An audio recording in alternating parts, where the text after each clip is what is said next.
you're, let's say, you're not a young man. Yes. You're 85 years old. Right. What keeps you going?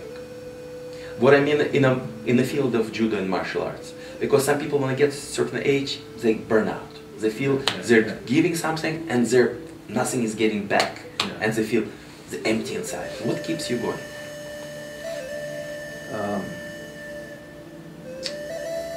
Well, it's a difficult question. I think one of the things is, it's like I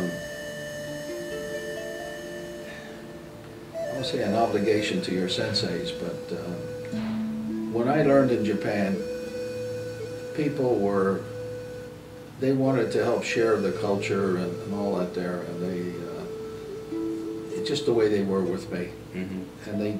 And I feel that way with other people.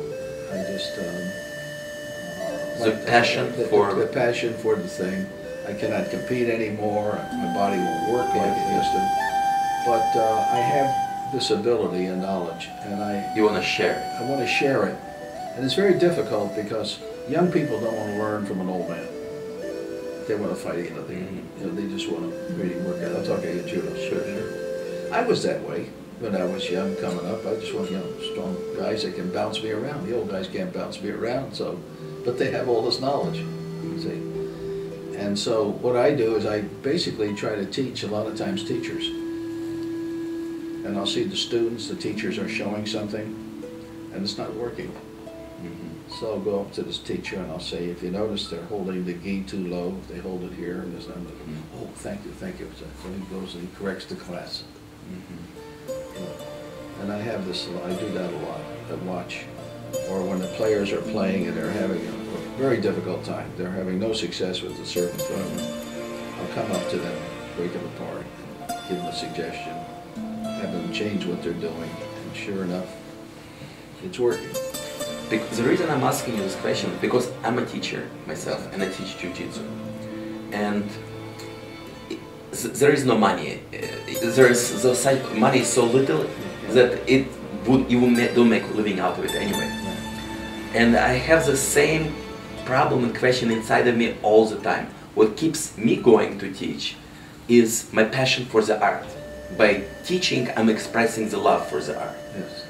Well, that's, I'll tell you, that's probably it.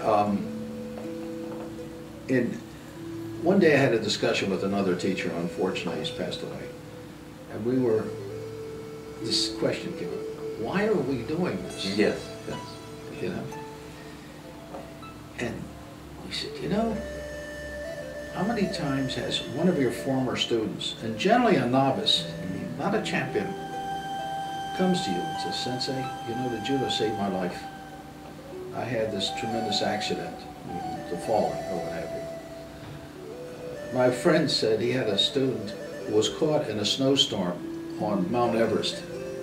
So he dug a snow cave, and while he was in it, what kept him alive was what his teacher had told him. I says, what did you tell him? He says, I don't know, but he kept him alive. But it's these stories of coming back. I was at the funeral service for a teacher in San Diego who'd been there for years. And these young people came up and were crying, giving testimony.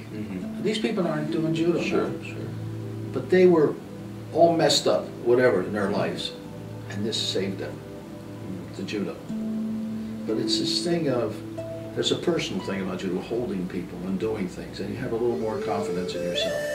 And that type of feedback, it's kind of nice, but it doesn't mean I'm going to run out and do a whole bunch of things. But and you see the kids out there, and you see them doing things they would never do. What they do in judo, I mean, none of the other kids can do that. But they just have fun, and they don't realize, the benefit they're getting from it, but you can see it.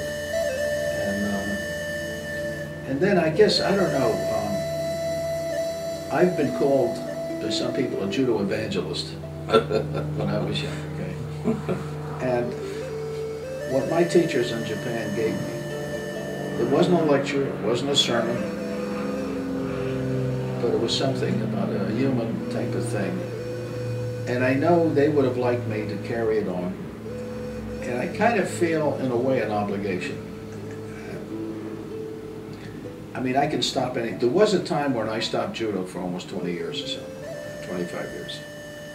Never completely stopped, but there was the judo, maybe politics in Southern California with the Japanese was very bad.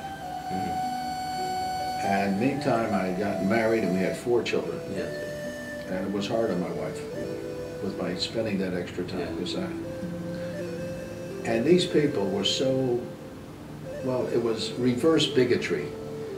See, they were treated very bad by the Americans during the war. They were put in camps, they lost their homes. So they would talk Hakajin, white guy, they would say. And it was like very prejudicial. Sure. And they felt judo was for them. And so here came people like me from Japan, not Japanese, knowing more than they know. So they feel insecure, maybe. Yeah, and they don't know where to put me. Sure. And then I'm throwing their people. Yes. So they You're a threat. You're a threat to them. I'm a threat. I was a threat. Yes. Yes. I was once told by one of their teachers that was pretty popular at the time. He said, "Do you know why they don't like you?" I said, "No, why?" He said, "Well, in Japan, you could walk up to, say, Kotani Sensei or someone and say, 'Sensei, can you show me this?' 'Sensei, would you like to go out for a beer?' or something, right? Japanese student cannot do that. You're spoiled." So they said to me, "Well, why did I have all this knowledge? And why did I have things that they didn't know?" You know? And then what would upset them, some of these high-ranking Japanese senseis would come to America. And the first thing they do is, "Oh, sharp-son," they come to me. They don't have It's okay. It's a threat and jealousy. It's a threat and jealousy. And so they did a lot of nasty things from a sports standpoint. Sure, sure. And one day I said, "That's it. I'm not going to affect my family for those blankety-blank guys. Yeah. If they want to learn judo, they can go to Japan and bust their butt like I did. But I'm going to take care of my family." And I felt sorry about it because I'm not a quitter. And maybe it was a good excuse. But I always had a gig. Every time I traveled someplace, I would do. But I got out of the world of AJJIF and all that. I didn't, but I was like a professional. I never thought I would lose some of the skills.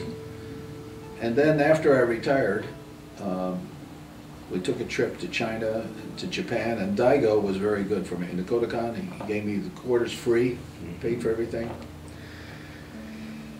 My wife says, "Why don't you get back into judo now?" So when I got back in, I've been watching these competitors. I says, they don't know what to do. But how can I show them? I physically cannot take them on now. Well, video was new, and I was very good at doing that. I said, with video, I can show people. I can film it, and then I can slow it and show and teach.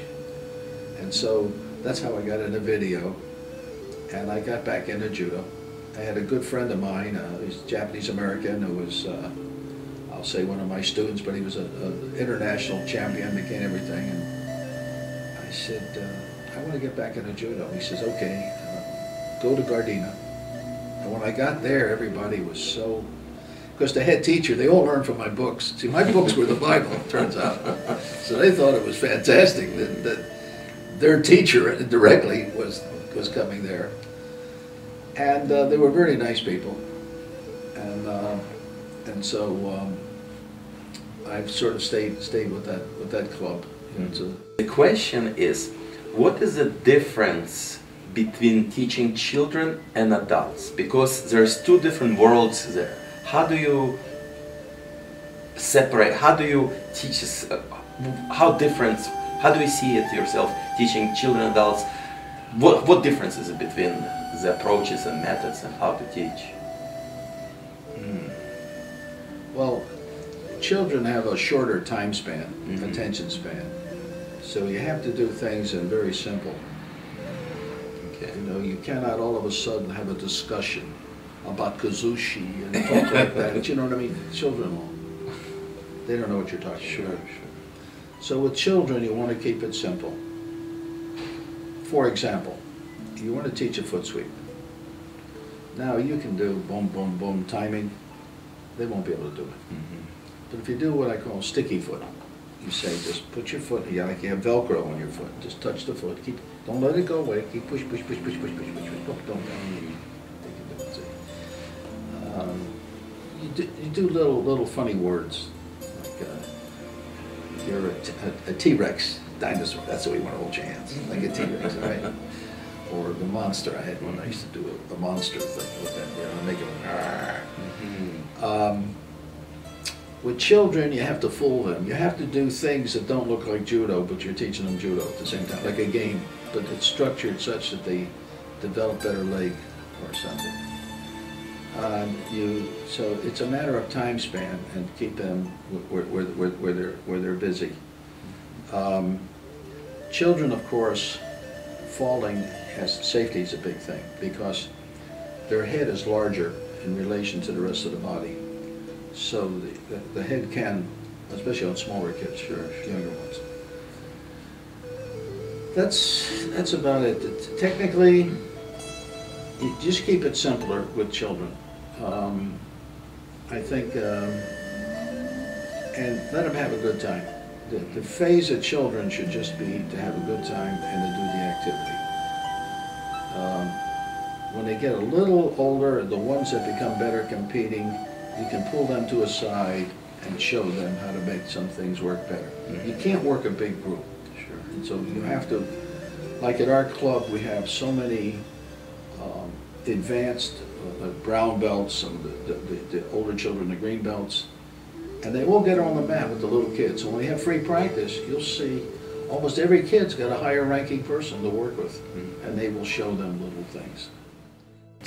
The question is, how do you approach the difference between the willpower spirit and a character? How do you focus and develop? And because there are some people have a character, but you need to develop also willpower and spirit inside.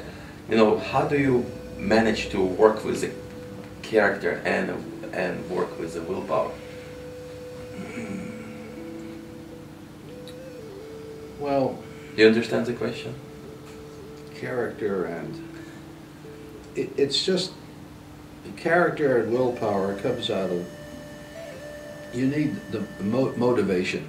Mm-hmm. With motivation, that's sort of the self-adjusting thing.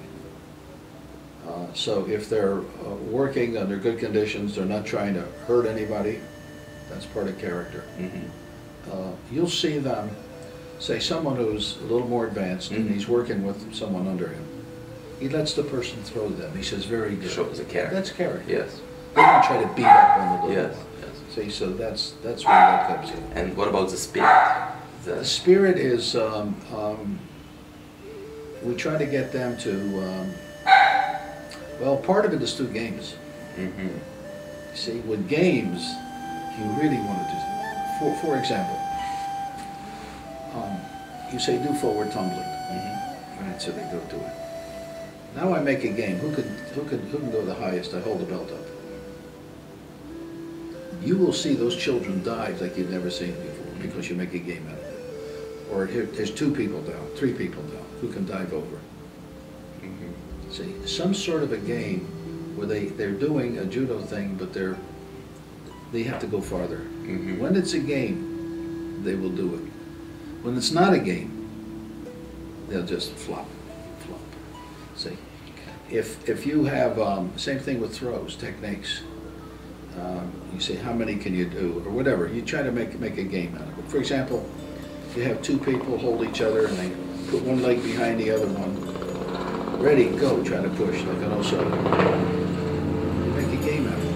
So now they get that, and they're driving. Games will get more psychologically with kids than just good training techniques. You cannot, it's like Kobayashi's brother Noto. His wife is the one that made these dolls. Mm-hmm. He looked like a samurai, his brother. He was 7th degree. He looked like from the 7 Samurai. Remember the good swordsman, the wiry looking guy? Yeah. Okay. That was Noto. And one night we're talking, and he said, you know, a big mistake of the Japanese army, the military, they tried to make samurai out of everybody. He says, you cannot force people to make samurai. A samurai comes within the individual wanting to do it. So what they did was they broke their spirit. Do it harder, like that, you know. Of course, a certain amount of that, let's say you can only do 20 push-ups, but you're being threatened, so maybe you'll end up doing 30. And then you say, okay, I can do 20, I can do 30, you know, like that, like lifting a weight. But, so being driven, like in the military, you need a competitive thing, they'll do it, where it's fun, especially with kids.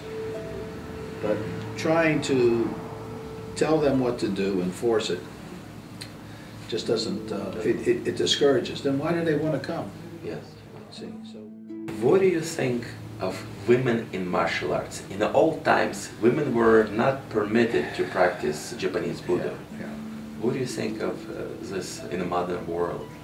Because I see women doing better than men in certain martial arts. That's what I was just going to say.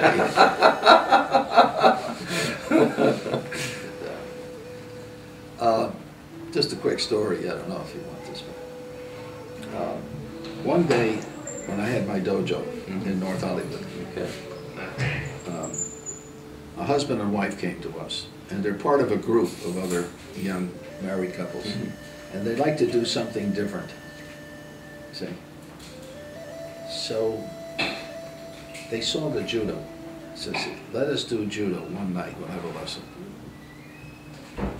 So I said, okay, but have everybody meet next door. There's a rock shop where they do polishing of rocks. I said, have them stand there. Have them bring a sweatshirt and jeans, that's all, okay? Then come over to the judo. Now we split the class, the men and the women.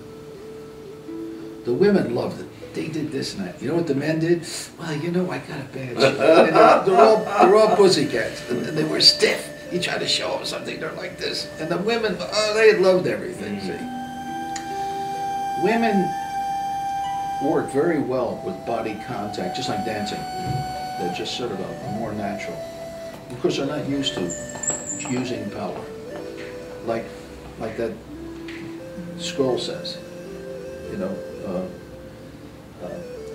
like the scroll says, you may be big and strong, but you don't have to show it, it'll be there. And the women just sort of, they really, you know, it's this tightness. Men have this rigid, their mind, or what have you, you know. And they, because of the way they're sort of raised, the way they do their competitive games, and it's a whole, they've been ruined. I'll put it that way, the women haven't been ruined yet. And they're doing better throws. Yeah. Because of the hips position. Yeah, yeah. Women have certain physical features that help with, say, like, for example, you see it in international competition. They can do ouchi-gari, kochi. They work better from here. You know, men tend to be more like stick-like, see, you know, like that. Certain things not as well. You know, where the top power is in the pulling here, you know. But the lower part of the body, you know, and it's also part of you. And what I also find, because I trained with my wife for a long time, she was the first one she started from white belt, but for 20 years she was training directly under me, and she has to prove that she's not just a wife, but she is she knows her stuff, so she has to prove it with the big guys, you know, on the ground, choking them and fighting. They have a more focused spirit. When they want to do it, they're really aggressive. They're much more aggressive than men. Yeah, well, this lady who was our first world champion, Ronda Rousey's mother, I said, one of the things I try to tell, I've done once in a while, I'll say, what is the most important thing in judo? Judo. And they'll say kazushi or this or that. I said, no. I said, those are all important. What's the most important? to learn a technique. What to do? He says, you have to really want to do it. Yeah. That's the most important. If you don't really want to do it, you don't try it. Yes. You do it. And I learned that from Kobayashi. It was funny. I said, one night, I said, Sensei, I'm really trying to do this. He says, don't try, do it. And you know what? I did it. And in Star Wars, little Yoda, that same story. Yeah. Don't try, do it, do it. That's a secret. So, and that's where the competitive part comes in, see.